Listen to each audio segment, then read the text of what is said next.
அன்பான மக்களே, first of all சாரிங்க. இந்த மாதிரி ஒரு தருணத்தை, இந்த மாதிரி ஒரு சீனை நான் மிஸ் பண்ணிட்டேங்க. நைட்டு ரொம்ப லேட்டாக வந்து நம்மளோட அட்மிட் வந்து போஸ்ட் பண்ணியிருக்காங்க. நான் வந்து பார்க்கலங்க. செல்லு வந்து வீட்டில் கொஞ்சம் கெஸ்ட் இருக்கிறதுனால செல்லை யூஸ் பண்ண முடியல. செம்ம சர்ப்ரைஸுங்க. அப்பாவோட பார்த்தோன்னே பயங்கர சந்தோஷமாயிடுச்சு எனக்கு. அவ்வளோ ஹாப்பி ஆயிடுச்சு அப்படின்னு தான் சொல்லணும். அந்த அளவுக்கு சூப்பராக வந்து நம்ம அட்மின் இந்த மாதிரியெல்லாம் போஸ்ட் போடுவார் அப்படின்னு எதிர்பார்த்தேன் தான். ஆனால் நமக்கு வந்து டைம் இல்லாதனால நான் வந்து பார்க்க முடியல. எப்போ செல்லை ஓப்பன் பண்ணால் பயங்கரமாக இருக்குங்க. சூப்பர். இதை தானங்க நம்ம எல்லாரும் எதிர்பார்த்துட்டு இருந்தோம். எவ்வளோ பெரிய செம்ம சீனு.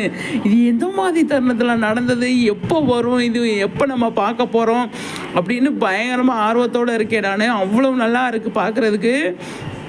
செம்மையான விஷயங்க. அவ்வளோ அழகாக இருக்குது. ஐயோ, எப்போ வரணும், ப்ரொமோவாக வருமோ அப்படின்னு தெரில. அட்மினுக்கு செம்ம ஒரு நன்றியை சொல்லிவிட்டு அவ்வளோ அழகாக வந்து செம்ம போஸ்ட் பண்ணியிருக்காங்க நம்மளோட அட்மின்.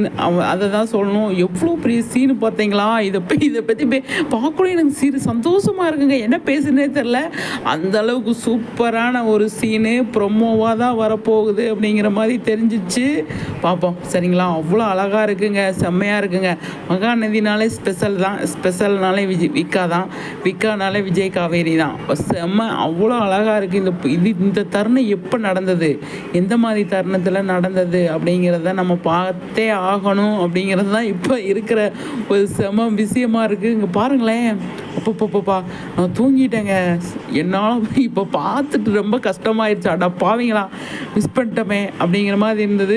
சரி, இப்போயாவது போடுவோம் அப்படின்ட்டு தான். அவ்வளோ நல்லா இருக்குது பார்க்குறதுக்கு. அடாடாடாடா, இதை தானங்க எதிர்பார்த்துட்டு இருந்தோம். இதை தானே நாங்கள் எல்லாருமே கேட்டுக்கிட்டு இருந்தோம். இதை தானே நாங்கள் எப்போ வரும் நாங்கள் கேட்டுக்கிட்டு இருந்தோன்ற மாதிரி தான் இருந்தது எனக்கு. அவ்வளோ ஒரு அழகான ஒரு பிக்சர். என்ன மக்களே சொல்கிறீங்க? கண்டிப்பாக வந்து உங்கள் கருத்தை ஷேர் பண்ணுங்கள். நம்ம நெக்ஸ்ட் வீடியோவில் சந்திக்கலாம்.